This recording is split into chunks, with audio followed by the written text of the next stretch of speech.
Magandang araw mga kaibigan.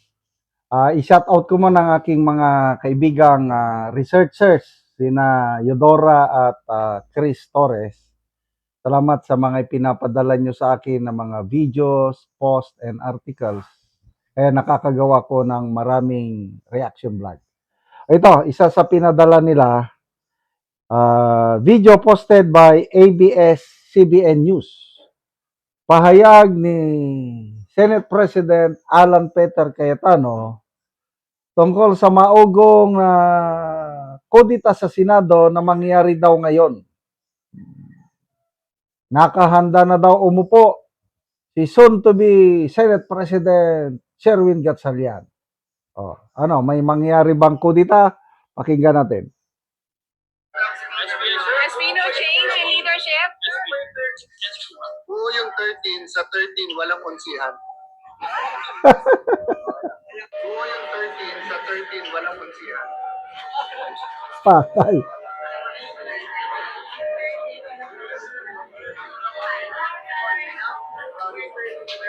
Has been no change in leadership? Oo, yung 13, sa 13, walang unsihan. Oo, yung 13, sa 13, walang unsihan.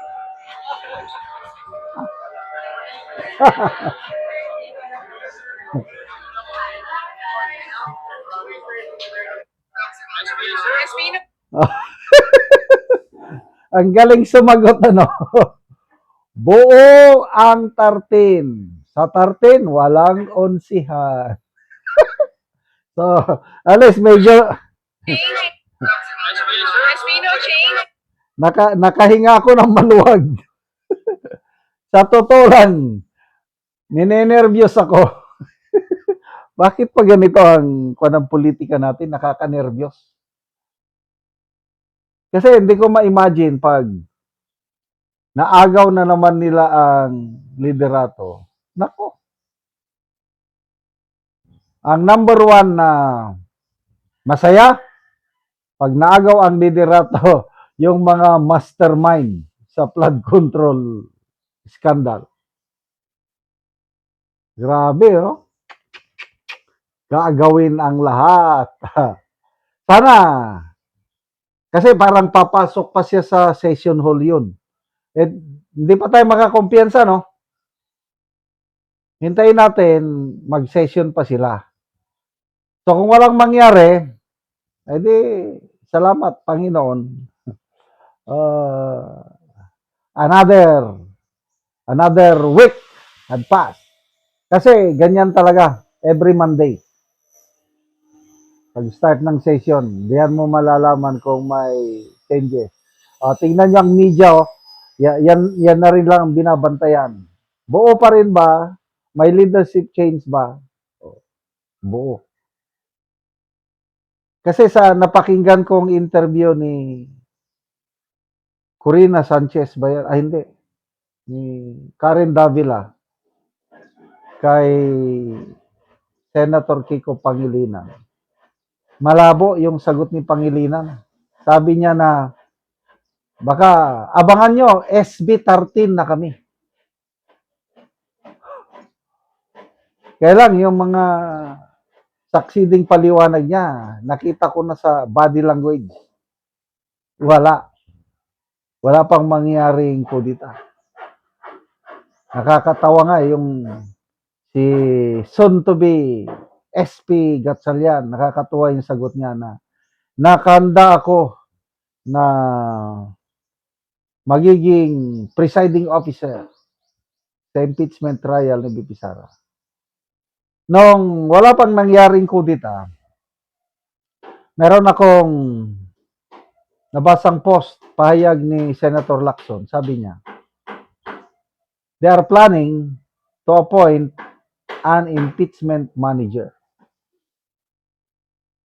At ang plano nila ay si Senator Kiko Pangilinan. Sabi ko, bakit kailangan mo ng impeachment manager? At si Pangilinan ang ilalagay. Noon ko na-realize na dahil hindi abogado si Tito Soto, baka mahirapan siya. Kasi sa trial, gagamitin mo na yan ang mga rules of court.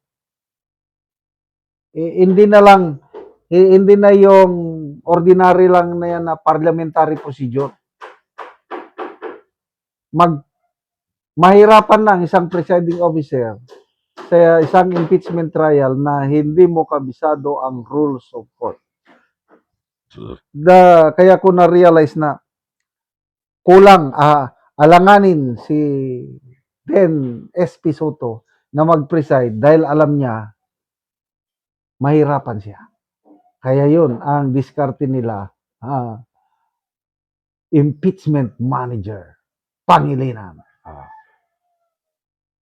Ngayon, kung mag-presidente si Gatchalian, ano bang background ni Gatchalian? Ang alam ko, finance. Ang linya niya is more on finance. Kaya in fairness kay Gatchalian, okay naman yung pag-handle niya ng finance deliberation sa budget 2026. Okay naman. Maliban lang sa maraming mga pundo na sa tawag ni Senator Aimee, ano ito? Giniling na pork. Yun ang ginamit siguro. Yung giniling na pork, yun ang ginamit dito sa impeachment trial ni BP Sara. Yung pagboto sa impeachment case ni BP Sara sa Kamara. So, nakahinga ako ng maluwag. Buo pa rin ng 13. Walang leadership change. So, tuloy pa rin ang bloodbath. Ano yung bloodbath natin? Not so much on impeachment trial dahil sigurado nang mananalo si BP Sara sa trial niya.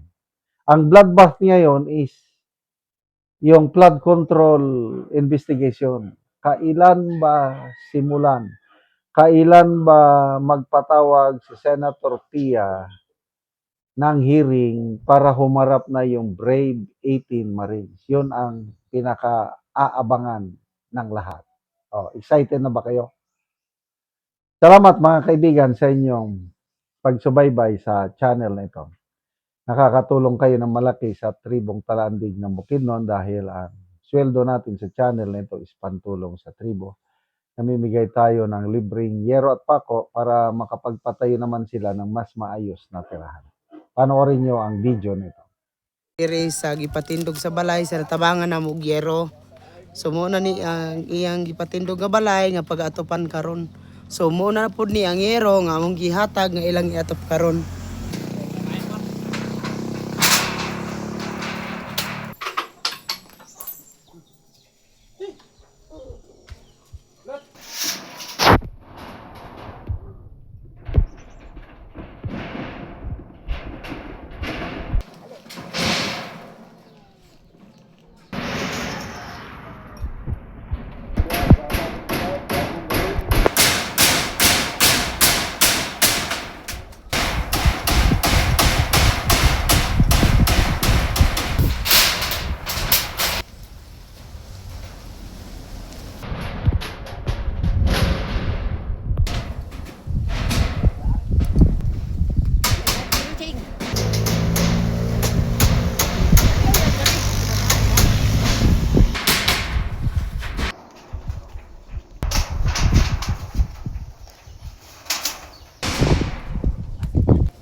Karon managid sa pag-atop ang among ginatabang nga yero.